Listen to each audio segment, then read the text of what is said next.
ஜெயம் ரவி வந்து என்னுடைய உடைமைகள்லாம் மீட்டு தாருங்கள் அப்படின்னு சொல்லிட்டு போலீஸ் ஸ்டேஷனில் கம்ப்ளைண்ட் போயிருக்குது. என்னதான் சார் நடக்குது? இவருக்கு வந்து சந்தேகங்கள் தான். அதுவும் அதை தாண்டி மாமியாருடைய அந்த கதை கேட்குறேன், இது பண்ணுறேன் அப்படிங்கிற ஒரு இந்த விஷயங்கள் அதே சமயம் அந்த சொத்து குத்து எல்லாமே அங்கே தான் இருக்குது.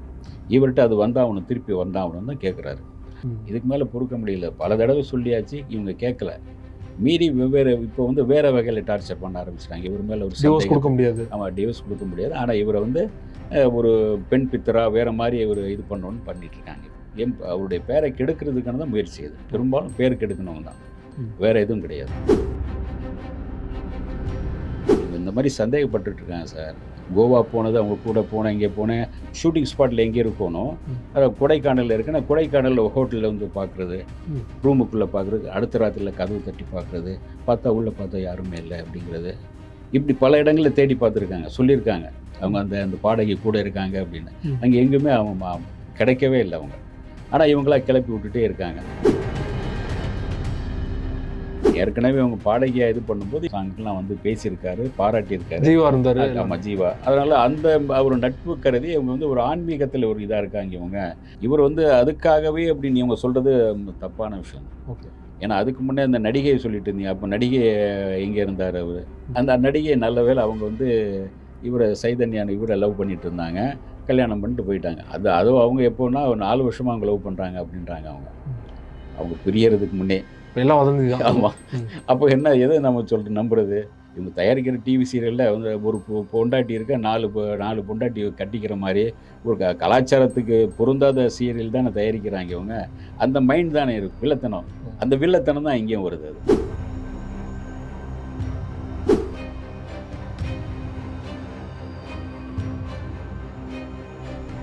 சார் வணக்கம். வணக்கம் சார். ஜெயம் ரவி ஆர்த்தி விவகாரத்தை நீங்கள் தான் முதல்ல வந்து சொன்னீங்க வெளியுலகத்துக்கு. உறுதியான தகவல், இது வந்து கண்டிப்பாக விவகாரத்து வாங்க போகிறாங்கன்னு சொல்லிட்டு சில மாதங்கள் கழித்து அது உண்மையானது. இந்த சூழலில் ஜெயம் ரவி வந்து என்னுடைய உடைமைகள்லாம் மீட்டு தாருங்கள் அப்படின்னு சொல்லிட்டு போலீஸ் ஸ்டேஷனில் கம்ப்ளைண்ட் போயிருக்குது. என்னதான் சார் நடக்குது? இல்லை, அவங்க சொன்னதில் வந்து அவர் எங்களை சொல்லாமலே போயிட்டாரு அப்படின்னு சொல்லும்போது அவர் என்ன சொல்லியிருக்கேன், இந்த மாதிரி சொல்லாமலே நாங்கள் எங்கெங்கே சொல்லாமல் போனேன், இங்கே தாங்க இருந்தேன், பசங்களோடு தான் விளையாடிட்டு இருந்தேன், பசங்களோடு தான் என் கூட தான் இருந்தாங்க பசங்க, நான் எங்கேயும் போகல, இங்கே தான் இருந்தேன். 2 வீட்டு பஞ்சாயத்து, அதாவது ஏற்கனவே இப்போ 2 மாதம் முன்னாடியே நான் கோர்ட்டில் இருந்தேன். இவங்க வந்து என்ன சொன்னாங்கன்னா, 2 வீட்டு பஞ்சாயத்து உட்காந்து பேசுவோம் அப்படின்னு வீட்டில் உட்காந்து பேசினாங்க. ஒன்றும் இதாகலை. அதுக்கு பிறகு தான் இல்லை, நான் விலகிடுறேன் அப்படின்னேன். அப்போ அதுக்கு பிறகு தான் இவங்க வந்து நான் என்கிட்ட சொல்லாமல் போயிட்டாரு இப்படின்னு சொல்லியிருக்காங்க. பசங்களை வச்சு தான் என்னை காயின் பண்ணுறாங்க, பசங்களை என்கிட்டேருந்து பிரிக்கணும்னு பார்த்துட்டு இருக்காங்க, அந்த இதுவும் பண்ணுறாங்க அப்படின்னு சொல்லியிருக்காரு அவர். அதாவது அவர் வந்து சொல்கிறது பார்த்தா, அன்றைக்கி வந்து அந்த இவங்க டார்ச்சர் தாங்காமல் ஒரு கட்டத்துக்கு மேலே தாங்க முடியாமல் அவர் வெளியேறும்போது வெறுமனே தான் வெளியே வர்றாரு. அவர் கையில் உங்களுக்கு பாக்கெட் மணியோ எதுவுமே, செல்ஃபோனோ எதுவுமே இல்லை. அப்படியே நடந்து போயிட்டு தான் அவங்க அப்பா வீட்டுக்கு போகிறாரு. அங்கேருந்து இந்த ஆஃபீஸில் அவங்க இதிலேருந்து கிளம்பி வந்து நடந்து தான் வந்து போகிறாரு. அப்போ வந்து காசு ஒன்றுமே எடுத்துக்கல, அவர் கையில் ஒன்றுமே கிடையாது. வெறும் போட்டிருந்த ஷர்ட் பேண்ட்டோடு அப்படியே போகிறாரு. எல்லா ப்ராப்பர்ட்டி, எல்லா சொத்துமே அவங்க பேரில் தான் இருக்கு. அப்போ பஸ்ஸுக்கு போக காசு இல்லை. ஆமாம், ஃபோனும் கிடையாது. சொல்லி தகவல் அனுப்பலாம் அப்படின்னு ஒன்றும் கிடையாது. அப்புறம் தான் அப்படியே போகிறாரு அவர். ஏன்னா இப்போ ஒவ்வொரு இடங்களில் பார்த்தீங்கன்னா, மனைவியாக வர்றவங்க வந்து மாமியார் என்ன பண்ணுறாங்க, உள்ளே நுழையும் போது அவனை அப்படியே இழுத்துட்டு வந்துரு நம்ம சைடில் அப்படிம்பாங்க. அந்த மாதிரி தான் நடக்கும் ஒவ்வொரு வீடுகளில் நடக்கிறது. அது இந்த மாதிரி விஐபி வீடுகள்லேயும் நடக்கும். விஐபி வீடுகளில் நடக்கும் பெரும்பாலும் அந்த சொத்தை ஆட்டையை போடு அப்படிங்கிறதான். இவங்க போகும்போது அங்கங்கே சில விஜயகாந்த்லேருந்து ஆரம்பித்து ஜிவி பிரகாஷ், ஜிவி பிரகாஷ் பிரச்சனை அதுதான். மாமியாருடைய தலையீடு, மாமியாருடைய அந்த விஷயங்கள் தாங்க முடியாமல் தான் அவர் வெளியே வர்றாரு. ஆக்சுவலாக ஜெயம் ரவி அவருடைய மாமியார் வெல் செட்டில்டு ஃபேமிலி தான். அவங்களும் சினிமாவிலேருந்து வந்தவங்க தான். ஸோ அவங்களுக்கு எதுக்கு இந்த மாதிரியான ஒரு இது? அவங்களே ஏற்கனவே வெல் செட்டில்டாக இருக்காங்க, மறுபடியும் இருக்காங்க. ஆனால் இவங்க என்னென்னா, இந்த நம்முடைய மருமகன் அப்படின்னு சொல்லும்போது சில இடங்களில் மருமகள் மாமியார் வந்து அம்மாவாக இருப்பாங்க, சில இடங்களில் வில்லியாகவும் இருப்பாங்க. அந்த மாதிரி தான் இது வில்லி மாதிரி தான் இவங்க. என்னென்னா, இவருக்கான கதைகள் நான் கேட்குறேன், நான் சொல்கிற கம்பெனியில் நடிங்க அப்படிங்கிற மாதிரி சொல்லும்போது இது வந்து தவிர்க்க பண்ண முடியாது. ஏன்னா அவனு பண்ணுற படங்கள்லாம் இவங்களுக்கு ஒரு ஸ்டோரி நாலேஜ் இருந்தால் நீங்கள் செலக்ட் பண்ணுற கதைகள் ஓகே ஓடும் அப்படின்னு சொல்லலாம். இப்படி உங்களுக்கு ஒரு ஸ்டோரி நாலேஜ் இல்லை, உங்களுக்கே வந்து அல்ல கைகள் கூட இருக்கிற ஆட்கள் வந்து இந்த கதை சூப்பர்மா அப்படின்னு சொல்லிட்டு யாராவது வருவாங்க, நீங்களும் உங்களை பெருமையாக பேசும்போது ஆமாம் ஓகே நல்ல கதை தான் நீங்களும் சொல்லுவாங்க. நான் இந்த படம் ஓடணும்ல, இவங்க சொந்தமாக தயாரித்த 3 படங்களில் ஒரே ஒரு படம் தான் சுமாராக போச்சு. மற்ற 3 பேரும் மற்ற 2 படமும் சூப்பர் ஃப்ளாப். கடைசி அந்த சைரன் பார்த்தீங்கன்னா அது ஃப்ளாப் அது. கடைசியா வெளிவந்த எல்லா படங்களுமே மாமியாரோட தயாரிப்பு. மாமியாருடைய இதில் வந்தது. அவங்க அது பிறகு சில படங்களுக்கான கதைகள் இவருடைய அண்ணனுடைய படங்கள் இருக்கு இல்லையா, தனி ஒருவன் ஆமா. பார்ட் 2 அதுக்கே வந்து டேட் கொடுக்க முடியல. டேட்லாம் இவங்க இது பண்ணிட்டு இருக்காங்க. கதை இங்கே கேட்டோம் இந்த கம்பெனிக்கு இந்த இவங்களை மீறி ஜெயம் ரவியால எதுவுமே பண்ண முடியல. முடியல. அந்த டேட் அவங்களுக்கு கொடுத்துட்டோம், இவங்க டேட் கொடுத்துட்டோம், அட்வான்ஸ் வாங்கிட்டோம்னு சொல்லும்போது இவர் நெருக்கடி வந்துடுது. நீங்கள் வேற நல்ல கதையான்னு இவர் கேட்கும்போது அந்த கதையில் ஒன்றும் பெருசாக இல்லை, சுமாராக இருக்குது இந்த கதை, வேண்டாம் இது வேண்டாம் அப்படின்றாரு. ஆக்சுவலாக அவங்க மனைவியோட பிரச்சனையை விட வந்து மாமியார் கூட தான் அவருக்கு அதிகமான டார்ச்சர் இருந்திருக்கு. இதை வந்து மனைவி தான் கரெக்ட் பண்ணணும். அவரை இது பண்ணாத, பேசாமல் நீ உன் வேலையை பாரு, உன்னுடைய டிவி சீரியலை நீ தயாரிச்சுட்டு உன்னுடைய மாதர் சங்கங்களில் உட்காந்து நீ கதை எழுந்துட்டு போன்னு சொல்லலாம். அதை விட்டுட்டு நீங்கள் உட்காந்து இங்கே கதை கேட்குறேன், அட்வான்ஸ் என்கிட்ட கொடுத்துருங்க, பணம் என்கிட்ட கொடுத்துருங்க, அவருடைய டேட்டு இந்த டேட்டு அப்படின்னு சொன்னால் நீங்கள் என்ன பண்ண முடியும்? அதை தாண்டி அப்புறம் வந்து இது வேற இருக்குது உங்களுக்கு. அவர் எங்கே போகிறாரு, எந்த பெண் அங்கே இருக்குது, உள்ளே போய் சோதனை போடுறது, ஆட்களை ஒரு மேக்கப் மேன் கண்காணிக்கிறது வந்து நீங்கள் தெரியாமல் கண்காணித்து அதோடு விட்டுறது வேற. அவர் இருக்கிற ரூமுக்குள்ளே வந்து உள்ளே பார்த்து இங்கே பார்த்து கட்டிலுக்கு கீழே எல்லாம் பார்த்து இந்த மாதிரி ஒரு மிகப்பெரிய இது தானே. ஒரு சாதாரண ஆளுக்கே அப்படி பார்த்தீங்கன்னா தாங்க முடியாது. சந்தேகம்னு வந்துட்டு அதுக்கப்புறம் வாழ்றதுல அர்த்தமே இல்லை. ஒரு சாதாரண ஆளாக நீங்கள் இது இருக்கும்போது உங்களால் தாங்க முடியாது. நீ எப்படி என்ன சந்தேகப்படலான்னு ஒரு அடிச்சுட்டு போயிட்டே இருப்பான் அவன். அது ஒரு விஐபியாக இருக்கார், ஒரு பெரிய சினிமா இதால் இருக்கார். அது எப்படி உங்களுக்கு முடியாமல் போயிடும்? அவர் என்ன சொல்கிறாருன்னா, இவங்க இந்த மாதிரி சந்தேகப்பட்டுருக்காங்க சார், கோவா போனது, அவங்க கூட போனேன், இங்கே போனேன், ஷூட்டிங் ஸ்பாட்டில் எங்கே இருக்கணும், கொடைக்கானலில் இருக்குன்னா கொடைக்கானலில் ஹோட்டலில் வந்து பார்க்குறது, ரூமுக்குள்ளே பார்க்குறது, அடுத்த ராத்திரியில் கதவு தட்டி பார்க்குறது, பார்த்தா உள்ளே பார்த்தா யாருமே இல்லை அப்படிங்கிறது, இப்படி பல இடங்களில் தேடி பார்த்துருக்காங்க, சொல்லியிருக்காங்க. அவங்க அந்த பாடகி கூட இருக்காங்க அப்படின்னு. அங்கே எங்கேயுமே அவங்க கிடைக்கவே இல்லை அவங்க. ஆனால் இவங்களா கிளப்பி விட்டுட்டே இருக்காங்க. அவர் என்ன சொல்கிறாருன்னா, சார் இது சினிமா சார், சினிமா மீடியா, நான் சினிமாவில் பிரபலமாக இருக்கேன், ஒரு நடிகனாக இருக்கேன், நான் எங்கே போனாலும் மாட்டிடுவேன் சார். இன்றைக்கி ஒவ்வொருத்தர் செல்ஃபோன் வச்சுருக்காங்க சார், எங்கே போனாலும் நீங்கள் எந்த பக்கம் நின்றாலும் யார் கூட நின்றாலும் நான் மாட்டிக்குவேன், எனக்கு தெரியாதா, சினிமாவுக்குள்ளே இருக்கேன், வந்து நீங்கள் என்ன ஈஸியாக இது பண்ண முடியுமே, ஏன் முடியலை அவங்களால? தேடுறாங்க, எல்லா இடத்துலையும் தேடி பார்க்குறேன், எங்கேயும் நான் வந்து 2 பேர் இருக்க மாதிரி இல்லை. அது காரணமே இல்லாமல் ஒரு தப்பாக ஒரு பொண்ணு மேலே அபாண்டமாக சொல்கிறாங்க. அந்த பொண்ணு வந்து அபாண்டமாக சொல்கிறத அவங்களும் ஒரு சபிக்கிற மாதிரி சொல்லியிருக்காங்க. ஏற்கனவே ஒரு நடிகையோடு சொன்னாங்க, அந்த நடிகை வந்து ஏறக்குறைய இது போயாச்சு, அவங்க நிச்சயதார்த்தம் நடந்து அவங்களுக்கு போயாச்சு. அவங்க இப்போ இவங்கள பிடிச்சிருக்காங்க இவங்க அப்படின்றார். அதுவும் உண்மைதானா அந்த நடிகையோட? இல்லை, அது கிடையாது. அந்த நடிகை முதல்ல சொன்னாங்க, சொல்லிட்டு இருந்தாங்க, கிளப்பி விட்டது அந்த நடிகை வந்து இவர் கூட. அதாவது ஒரு ஷூட்டிங் ஸ்பாட்னா, இப்போ நம்ம வந்து உட்காந்து பேசுறதுக்கு முன்னாடி உட்காந்து சில நேரம் மனம் விட்டு பேசுவோம் சார், ஃப்ரெண்ட்லியாக பேசுகிறத கிளப்பி விட்டாங்க. அதே மாதிரி ஒரு நடிகை ஒரு லவ் சீனில் நடிக்கணும்னு சொல்லும்போது நீங்கள் இப்போ ஃப்ரெண்ட்லியாக பேசி ஒரு மனம் ஒத்த மாதிரி வரும்போது அந்த சீன் நல்லா கிரியேட் ஆகும். அது எல்லாமே நீங்கள் புதுசாக வந்து அப்படின்ட்டு டக்குன்னு வந்துட்டு நம்ம லவ் சீனே பெருசாக எடுக்காது. இதெல்லாம் கிரியேட் பண்ணணும், பேசணும், உட்காந்து பேசுவாங்க. அது உட்காந்து பேசுகிறதெல்லாம் நீங்கள் லவ் பண்ணுறாங்க இது பண்ணுறாங்கன்னு கவனிச்சா என்ன ஆகுறது? அதுதான் அவருக்கு ஒரு பெரிய இது. நம்ம உட்காந்து அந்த நடிகை கூட மணிரத்னம் படம் அப்படின்னா, மணிரத்னம் வந்து அவர் வந்து ஒரு நாளைக்கு 3 ஷாட் தான் எடுப்பார் சார், அதிகமாக எடுக்க மாட்டார். வருவார், வெயில் இருக்குது, இது இருக்குது, ஓகே சரி ஓகே வாங்க அப்படின்பார். சிலரெல்லாம் பார்த்தீங்கன்னா காலைல 7 மணிக்கு எடுத்துடணும். சின்னப்பா தேவர் இருந்தார் இல்லையா, காலைல 7 மணி 9 மணிக்குள்ளே 2 ஷாட் எடுத்துடணும். இல்லைன்னா இங்கேருந்து பச்சையாக திட்ட ஆரம்பிச்சிருவார் ஃபோன்லேயே. யார் டைரக்டர்னா அவங்க தம்பி தான் டைரக்டர், அவரே பச்சையாக திட்டுவார். ஏன்னா ஒவ்வொரு கம்பெனியில் ஒன்று. அதில் வந்து அதில் வந்து ஒரு 11 மணிக்கு வர்றாரு மணி சார் வந்து டைரக்ஷன் பண்ணுறாரு படம், அது வரைக்கும் நீங்கள் உட்காந்து பேசியாமல் ஃப்ரீ டைம் நிறையா இருக்கும். ஃப்ரீ டைம் இருக்கும். என்ன சீன் இன்னைக்கு என்ன பண்ண போகிறோம், இது பண்ண போகிறோம், ஓகே, அது உட்காந்து டிஸ்கஸ் பண்ணி அதுக்கான ஒரு ரிகல்சல் தான் அவங்க பார்த்துட்ருப்பாங்க. கூடவே மணிரத்னுடைய இதில் பார்த்தீங்கன்னா டைரக்ஷன் உடைய அசிஸ்டண்ட்லாம் பார்த்தீங்கன்னா அழகழகான பெண்களாக இருப்பாங்க, ஹீரோயின் கூட அழகாக இருப்பாங்க. அப்போ வந்து இவங்க சந்தேகப்படலாமே, நம்ம சுஹாசினி மேடம், ஏன் இந்த மாதிரி அழகான பெண்கள்லாம் நீங்கள் வச்சுருக்கீங்கன்னு. அவங்களுக்கு தெரியும் இது சினிமா. அது சினிமாவில் யார் டேலண்டாக இருக்காங்களோ வந்து முன்னேற முடியும், இல்லாட்டி இல்லை. இந்த மாதிரி சந்தேகங்கள் வரும்போது தான் இந்த மாதிரி ஒரு பெண் வந்து கணவனுக்கு வந்து இவர் வந்து ஒரு நம்பிக்கை தரத மாதிரி இருக்கணும், அவர் வெற்றிக்கு ஏதாச்சும் உதவணும். அதை விட்டுட்டு நீங்கள் சந்தேகப்பட ஆரம்பிச்சிங்கன்னா, அதுவும் இத்தனை வருஷம் கழிச்சு, 15 வருஷம் ஆச்சு. ஆமாம், 15 வருஷம் ஆச்சு. இதுக்கு முன்னே கொடுத்த அவங்க நேர்காணல்லாம் என்னென்னமோ சொல்லியிருக்காங்க. என் புருஷன் எப்படி இல்லைன்னு தாங்குறாரு, இந்த ப்ரெக்னெண்ட்டாக இருக்கும்போது என்னுடைய இந்த வாமிட் பண்ணும்போது எல்லாம் கையில் பிடிச்சார் அப்படின்ற பல இது. அப்போ உண்மையிலே லவ் இருந்தது, இப்போதான் வந்து ஒரு வெறுப்பாக மாறிடுச்சோம். ஏன்னா அப்போவே பார்த்தீங்கன்னா யூடியூப் சேனலில் நேர்காணலுக்காக அப்படி பண்ணிட்டாங்களா, அப்படி நடிச்சாங்களா அப்படிங்கிற ஒரு அப்போ கேள்வி. இருக்கலாம் ஆ. இருக்கலாம். ஏன்னா அப்போ வந்து அவங்க அப்படி அவ்வளோ சொல்லியிருக்காங்க. 2 குழந்தைங்க பிறந்தாச்சு. குழந்தைங்களும் நல்லா வளர்ந்தாச்சு. இப்போ போய் நீங்க சந்தேகப்பட்டு என்ன ஆக போகுது? ம். பல பேர் வந்து வாழ்ந்துட்டு இருக்காங்க சார். சினிமா துறையில பல பேர் இருக்காங்க. அ சிவகுமார் சார் எத்தன வருஷமா இருக்காரு. அவங்க அத்தனைக்கும் அவங்க வில்லேஜ்லேருந்து வந்தவங்க. அவங்க சந்தேகப்படலாம். ஒரு சினிமாக்காரி இப்படி இப்படி கட்டி பிடிக்கிறாரு, பிடிக்கின்ற அப்படி சந்தேகப்படலாம். ஆனா இல்ல. அவங்க சினிமாங்கிறது இது. ம். தொழில்ல தெரிஞ்சுக்கிட்டாங்கன்னா, சினிமா தொழில்ல இதுதான். இதில வந்து நம்ம ஃப்ரெண்ட்லியா பேசுவாங்க, இது பண்ணுவாங்க. அதோட அவங்க வந்து எனக்குன்னு ஒரு குடும்பம் இருக்கு, பிள்ளை குட்டி இருக்குன்னு வந்துடுறாங்க. இப்போ மம்முட்டி மலையாளத்திலேயே மம்முட்டி என்ன சொல்றாரு, மம்முட்டிய பத்தி பேசும்போது அதுல எல்லா பெண்களும் சரி பழம்பெரும் நடிகைகள்னு சொல்லும்போது, என் மகமாரின்னு சொல்றாங்க. ம். அவர்ட்ட பேசுறதே ரொம்ப இனிமையா இருக்கும். பெண்கள மதிப்பாரு அப்படின்றாய்ங்க. இதெல்லாமே வந்து அவரே சொல்லும்போது ஒரு மம்முட்டி அந்த சக நடிகர்கள் சொல்லும்போது என்ன சொல்றாருன்னா, "வீட்ல ஒரு பாரியா இருக்கா, வீடுன்னு ஒண்ணு இருக்குப்பா, ஞாபகத்துல வச்சுக்கங்கப்பா" அப்படின்னு போயிருவேன். எனக்கு நான் அங்கே வந்து ஷூட்டிங் முடிஞ்சு கிளம்பிருவேன். ஏன்னா, எனக்கு என் வீட்ல என் மனைவி இருக்கு. பேரன் பேத்திங்க இருக்காங்க. அப்புறம் வந்து என் தங்கச்சி இவங்கலாம் இருக்காங்க. இந்த இதில போயிட்டாலே எனக்கு ஒரு சொர்க்கம் மாரி அப்படின்ட்டாரு. ஏன்னா அதுவும் இல்லாம அவர் அப்டேட்டா இருப்பார். புக்ஸ் படிப்பார் நெறைய. ஓகே. அதனால உங்களுக்கு வந்து இன்னைக்கு வரைக்கும் அவரு அப்டேட்டா அவருடைய பையனுக்கு போட்டியா இருக்க முடியுது இல்லையா? அதனால உங்களுக்கு சினிமால இருக்கும்போது இவங்க வந்து இவங்க மேல ஒரு நம்பிக்கை அவங்க மனைவி இவங்க மேல நம்பிக்கை வச்சிருக்காங்க. அந்த நம்பிக்கைய கடைசி வரைக்கும் இவரும் காப்பாத்தணும். காப்பாத்துறாரு. இந்த நம்பிக்கை அவங்களுக்கு இல்ல. ஏன்னா யாராவது சொல்லலாம்.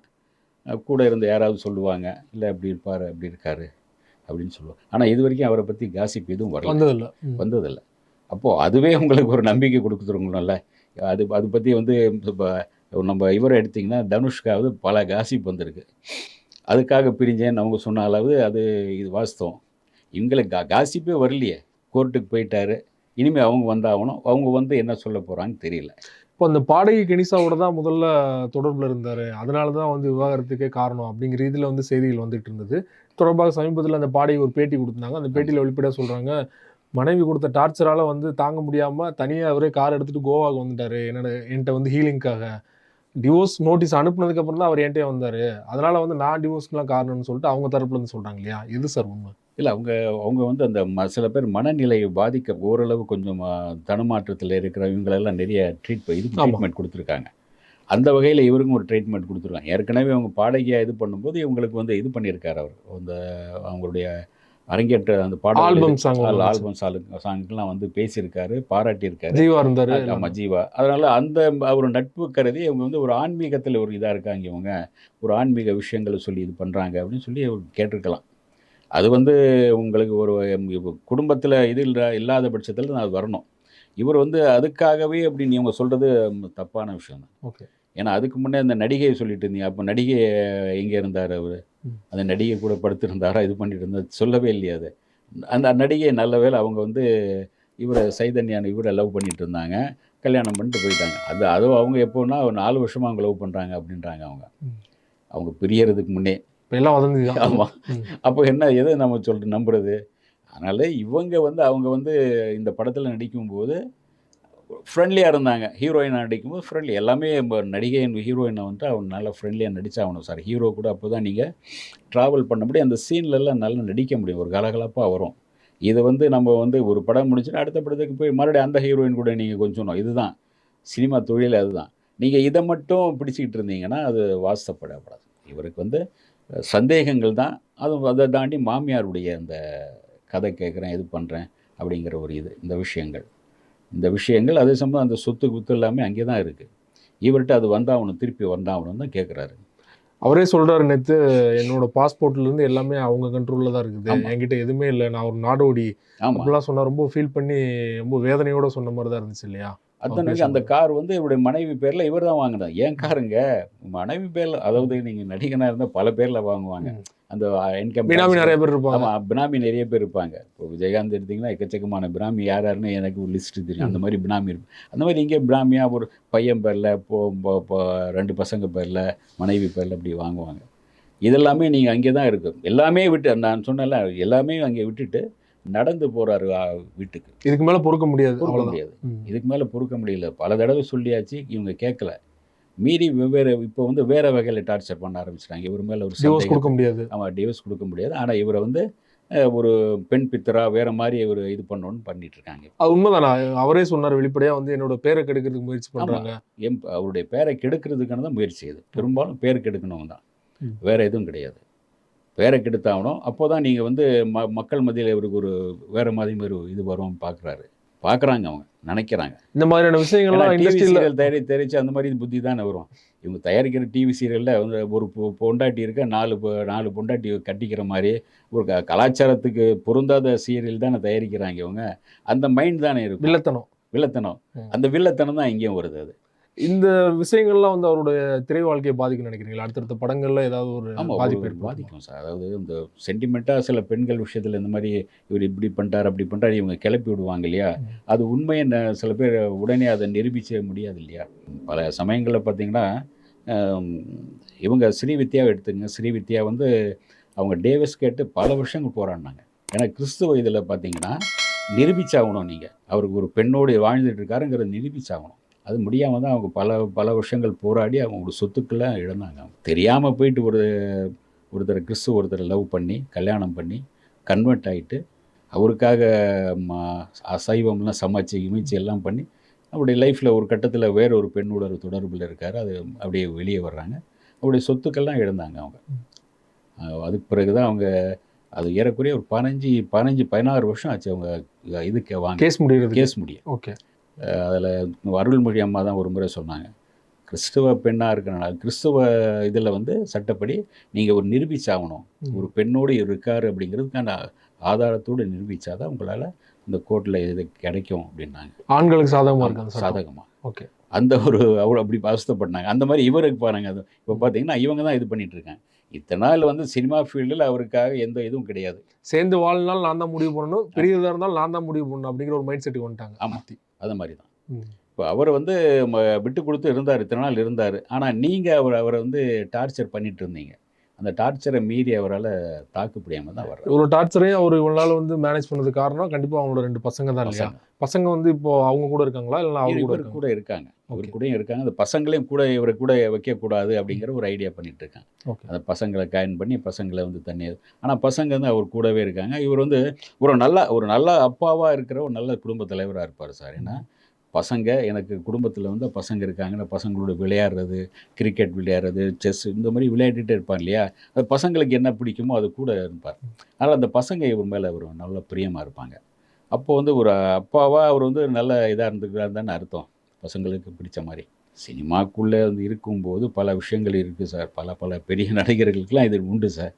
அதாவது சாதாரண விஷயம் அது. சாதாரண விஷயம். அதாவது ஒரு ஆண்களுக்கு சொல்லுவாங்கள்ல, காலில் சேத்துல வச்சுட்டு அடுத்த இதில் காலை கழுவிட்டு வந்துடுவாங்க அப்படிங்கிற மாதிரி. இது சினிமாக்குள்ளே இருக்கிற பல விஷயங்கள் உண்டு. ஆனால் அதை நீங்கள் வந்து அந்த மாதிரி நடந்துட்டு இருந்தால் பரவாயில்ல. இவர் யாரையாவது வச்சுக்கிட்டு உங்களுக்கு வந்து டார்ச்சர் பண்ணால் உங்கள் சொத்துக்களை எதை பிரித்தா அப்படின்லாம் ஒன்றும் கிடையாது. அந்த மாதிரியும் ஒன்றும் இல்லையே. நீங்கள் தான் சொல்கிறீங்க இவர் கூட தொடர்பு, அவர் கூட தொடர்புன்னு சொல்கிறீங்களே தவிர, மற்ற யாருமே வந்து நீங்கள் மீடியாவிலேருந்து யாருமே பண்ணவே இல்லையே. அப்படி தொடர்பு இருந்தால் மீடியா விட்டுருப்பாங்க. தெரிஞ்சிருக்கும் கண்டிப்பா. இன்னைக்கு வந்து அன்றைக்கி மாதிரி இல்லை சார். அன்றைக்கி இருந்தால் ஏதோ 2-3 தூர்தர்ஷன் அது இதுன்னு கொஞ்சம் இருந்தது தெரியல. இன்றைக்கி வந்து மீடியா மிகப்பெரிய பெரிய அளவில் இருக்குது. இவர் இந்த நடிகையோட இதாக இருந்தார் அப்படின்னா ஈஸியாக மீடியாக்குள்ளே வந்துடும். யாராவது போட்டு தொங்க விட்டுருவாங்க. கிளின்னு கிழிச்சிருப்பாங்களே. அப்போ நீங்கள் அவங்க மீடியாவே சொல்லலாம். நீங்கள் தான் கிளப்பி விடுறீங்க. இந்த மாதிரி இருக்குன்னு கிளப்பி விடுவீங்களே தவிர மீடியா அவங்க யாருமே மீடியா இது வரைக்கும் சொல்லவே இல்லை. இப்போ சொன்னதும் கூட மீடியா கிடையாது. அவங்க தரப்புலேருந்து சொல்லப்பட்டது. Right sir. அந்த பிரதர் ஆடியோ லான்ச்சுக்கு முதல் நாள் வந்து பத்திரிகையாளர்களை தனிப்பட்ட முறையில் அவரோட ஆஃபீஸில் அழைத்து பேசியிருந்தார். நீங்களும் போயிருந்தீங்க இல்லையா? அதில் பர்சனலாக படத்தையும் தாண்டி பர்சனல் விஷயங்கள் பேசியிருந்தார். அதில் பர்சனல் அதாவது முதல்ல வந்து படத்தை பற்றி தான் பேச சொன்னது. ஸோ பிஆர்ஓ என்ன சொல்கிறார், சார் படத்தை பற்றி பேசுங்க, யாரும் பேச வேண்டாம். அப்படி பேசிகிட்டே இருந்தோம். ஒரு கட்டத்தில் வந்து பிஆர்ஓ அப்படியே நிற்கிறார். நம்ம பேசும்போது நின்றுட்டே இருக்கார். முன்னாடி பார்த்துட்டு யாராவது ஏதாவது கேட்டுருவாங்களோ அப்படின்னு. அப்புறம் வந்து பர்சனல் பேசலாமா சார்? சரி பேசலாம், அதில் என்ன இருக்குது அப்படின்றார். அதுக்கு பிறகு தான் அவர் ஓகே பேசலாம் அப்படின்றார். ஆனால் கோர்ட்டில் நான் இது கொடுத்துருக்கேன், குறிப்பிட்ட எல்லைக்கு மேலே நான் பேச முடியாது, ஸோ கேளுங்க அப்படின்னு. இது ஆனால் ஒரு சாதாரண விஷயம் தானே. ஏன்னா இன்னொரு விமர்சனம் என்ன வைக்கப்பட்டதுன்னா, இந்த மாதிரி அவர் மேலே ஒரு நெகட்டிவ் ஷேடு விழுந்துருச்சு இந்த விவகாரத்து மேட்டரில். அதை மறைக்கிறதுக்காக தான் தனிப்பட்ட முறையில் பத்திரிகையாளர்கள் கூப்பிட்டு பிரதர் ஆடியோ லான்ச், பிரதர் பட விழா அப்படிங்கிற ரீதியில் அவர் பேசியிருக்காரு. கூப்பிட்டு வந்து சமாதானமா பேசியிருக்காரு அப்படிங்கிற ஒரு விமர்சனம் வைக்கப்படுது இல்லையா? இல்லை நீங்கள் வந்து இது சாதாரண ஒரு நிகழ்வு தானே? படம் ரிலீஸுக்கு சாதாரண முன்னாடி ரொம்ப எல்லா சாதாரண. நடிகர்களும் பண்ற விஷயம் தான். வந்து நீங்கள் எது ரிலீஸ் ஆக போகுது இப்போது தீபாவளிக்கு ரிலீஸ் பண்ணலாம் படம் ரிலீஸ். அதுக்கு முன்னே நீங்கள் எந்த ஃபங்க்ஷனும் வைக்கவே இல்லையா அந்த படத்துக்கு? ஒரு படத்துக்கு வந்து ஆடியோ ரிலீஸ் வைப்பாங்க சார், அப்புறம் ப்ரெஸ் மீட், அதுக்கு முன்னே ப்ரெஸ் மீட் வைப்பாங்க. அவர் ஆஃபீஸில் கூப்பிட்டு பேசுவார். இந்த மாதிரி பெரும்பாலும் அந்த படத்துக்கான ஆஃபீஸில் கூப்பிட்டு அல்லது ஏதாச்சும் ஒரு இடத்துல ப்ரெஸ் மீட் வச்சு இந்த படத்தை பற்றி பேசுவாங்க. இந்த மாதிரி இந்த கதை சொல்லியிருக்கோம், அந்த மாதிரி அது புதுசு. இப்போ ஆரம்பத்தில் பேசும்போது ஃபுல்லாக கதையை பற்றி, இந்த படத்தை பற்றி தான் பேசினார். ஓகே. இந்த படத்தை பற்றி பேசும்போது நாங்கள் கேள்வி ஒவ்வொருத்தராக கேட்டுட்ருக்கோம். இப்போது எம் ராஜேஷ்னா ஒரு கோட்டர் குடும்பமா அப்படிம்பாரு, சரக்கு பற்றிலாம் இருக்குமா, அதில் சரக்கு இருக்கா அப்படின்னா இல்லை சரக்கு இல்லை, அதை பற்றிலாம் ஃபுல்லாக அந்த படத்தை பற்றி தான் ஃபுல்லாக பேசிகிட்டு இருந்தார். அதுக்கு பிறகு தான் இந்த விஷயங்கள் கேட்கப்படுது. அவர் வந்து பேசும்போது வந்து என்ன சொல்லியிருக்கணும், இன்றைக்கி வந்து நான் சினிமா பற்றி பேச மாட்டேன், இதை மட்டும் பேசுவேன்னு சொல்லியிருந்தா நீங்கள் அதை மட்டும் பேசியிருக்கணும். சினிமா பற்றி பேச அவசியமே இல்லையா? ஆனால் படம் வந்து அந்த படம் ரிலீஸ் பண்ணி ஆகணும். அந்த அடுத்து 3 படங்கள் அவருக்கு ரெடியாக இருக்குது. இதெல்லாம் ரிலீஸ் ஆகணும். நீங்கள் படம் ரிலீஸ் ஆகாமல் வந்து உங்களுக்கு பர்சனல் மேட்டர் மட்டும் பேசிகிட்டு இருந்தீங்கன்னா லைஃப் என்ன ஆகுறது? படம் தொழில் இதை நடக்கணும்ல சார். அதனால் அவர் கூப்பிட்டதே வந்து பிரதர் படத்தை பற்றி. பிஆர்ஓ சொல்லும்போது அதை பிரதர் படம் பற்றி தான், வேறு பேசாதப்பா அப்படின்றார். என்கிட்டே பேசும்போதுப்பா நீ தான் கிளப்பி விட்ட, வா உட்கார், நீ அவங்க அப்பா ஆள் தானே, உட்கார் அப்படின்றாரு அவர் பிஆர்ஓ. சரி ஓகே. அவங்கள ஆர்த்தி அம்மா அவங்க இல்லை, அவங்க இவருடைய ஜெயம் ரவியுடைய அப்பா. Okay okay. ஏன்னா அவரை எனக்கு அவங்க அண்ணன் எல்லாமே ஃப்ரெண்ட்லியாக நல்லா ஆரம்பத்தில் ரொம்ப வருஷமாக ஃப்ரெண்ட்லியாக பேசிகிட்டு இருப்பாங்களே. அதில் எனக்கு ஃபோன் பண்ணி கேட்டாலும் ஃபோன் பண்ணி அந்த இது வந்தப்போ மறுநாள் கூட ஃபோன் பண்ணி பேசினேன் அவர்கிட்ட. அது அவரே ஒரு கட்டத்துக்கு மேலே, சபிதா ஒரு நாள் காலை 6 மணிக்கு இரவுக்கு ஃபோன் வருது, உட்காந்து நான் படிச்சுட்ருக்கேன், சபிதா நிறைய பேசிட்டீங்க, போதும் விட்டுடலாமே. சரி சார் விட்டுடலாம், இனிமேல் பேசலை சார். ஏன்னா அவங்களும் ரொம்ப ஒரு மரியாதையான ஆட்கள். நீங்கள் பார்த்தீங்கன்னா எடிட்டர் மோகன் பற்றி இது வரைக்கும் எந்த பேரும் கிடையாது. சினிமாவில் மிகப்பெரிய ஒரு நல்ல ஒரு தெலுங்கில் மிகப்பெரிய டைரக்டர், அவர் தயாரிப்பாளர், டைரக்டர் கூட. அவருடைய எடிட்டர் அவர் அந்த காலத்துலேயே வந்து எடிட்டிங்லேயே ஒரு மிகப்பெரிய புரட்சியெல்லாம் பண்ணியிருக்கார். இந்த செம்மியன் படத்திலே வந்து ஃபஸ்ட்டு அந்த ஓப்பனிங் இதே வந்து இவர் தான் மாற்றி கொடுத்துருப்பார். அந்த அளவுக்கு ஒரு டேலண்டான அவர் அண்ணன் கூட. அந்த மாதிரி அவங்க அண்ணன் பற்றி நீங்கள் பார்த்தீங்கன்னா எந்த காசிப்பும் கிடையாது, இவரை பற்றியும் காசிப் கிடையாது. இந்த மாதிரி அமைதியான அவருடைய வாய்ஸ் கூட பார்த்தீங்கன்னா அவரும் அமைதியாக இருப்பார். யார்கிட்டையும் சண்டை போடுறதோ பாராட்டி கூட பேச முடியல. தண்ணி அடித்து இது வரைக்கும் நீங்கள் அவர் தண்ணி அடித்து கலாட்டா பண்ணார், இது பண்ணார், அந்த பொண்ணோட அந்த ஹோட்டலில் இருந்தார் அப்படிங்கிற மாதிரி ஒரு இதுவும் கிடையாது. அது அப்படி இருந்திருந்தால் மீடியா இப்போவே அவங்கள வந்து இது பண்ணியிருக்கோம். ஓரளவு தனுஷை பற்றி சொல்லும்போது மீடியாக்கள் சில இடங்களில் தனுஷை பற்றியும் வந்து சொல்லுது. ஆனால் இவரை பற்றி இது வரைக்கும் எதுவுமே சொன்னதே கிடையாது. இவருடைய படங்களை பற்றி தான் போய் பல தடவைங்களை நான் இவருடைய ஆஃபீஸ்லேயே போயிட்டு பேட்டி எடுத்திருக்கேன். தனியாக இங்கே படங்கள் எடுத்துட்டு இந்த ப்ரெஸ் மீட்டில் எடுத்திருக்கோம். எந்த இடத்துலையும் வந்து அவர் வாய் மீறி பேசுனதும் கிடையாது. அவரை யாரையும் தப்பாக சொல்கிறதும் கிடையாது. ரொம்ப பொறுமையாக கேட்குற கேள்விக்கு பொறுமையாக சொல்லிட்டு போயிட்டே இருப்பார். ஒரு நல்ல குடும்பத்தோடு வந்ததுனால ஒரு நல்ல தன்மையோடு இருக்கார். ஒரு பசங்களுக்கு ஒரு நல்ல அப்பாவாக இருந்திருக்கார். மனைவிக்கும் ஒரு நல்ல தந்தையாக இருந்திருக்கார். நீங்கள் வந்து சினிமாக்குள்ளே ஒரு கண்ணாடி வீட்டிலேருந்து கல்லெறிகிற மாதிரி தான். நீங்கள் வந்து ஒரு தேவையில்லாமல் ஒரு சந்தேகம் வந்துருச்சுன்னா ஃபேமிலியில் வாழவே முடியாது. அவர் அதனால தான் வந்து நான் விலகி போயிடுறேன், இது சரிப்பட்டு வராதுன்றார். ஏன்னா சந்தேகம்னு ஒன்று இருக்குது. கடைசி சாகிற வரைக்கும் அந்த சந்தேகம் இருக்கும். எப்போ நீங்கள் சந்தேகப்பட்டீங்களோ 15 வருஷத்துக்கு பிறகு வந்து 15 வருஷம் வாழ்ந்தாச்சு, 2 பிள்ளை எல்லாம் பெற்றாச்சு, இதுக்கு பிறகு வந்து நீங்கள் சந்தேகப்படுறதுல என்ன இருக்குது உங்களுக்கு? நல்ல மனைவி அமையும் போது தான் உங்களுக்கு வந்து வாழ்க்கை சுருக்கமே இருக்கும்.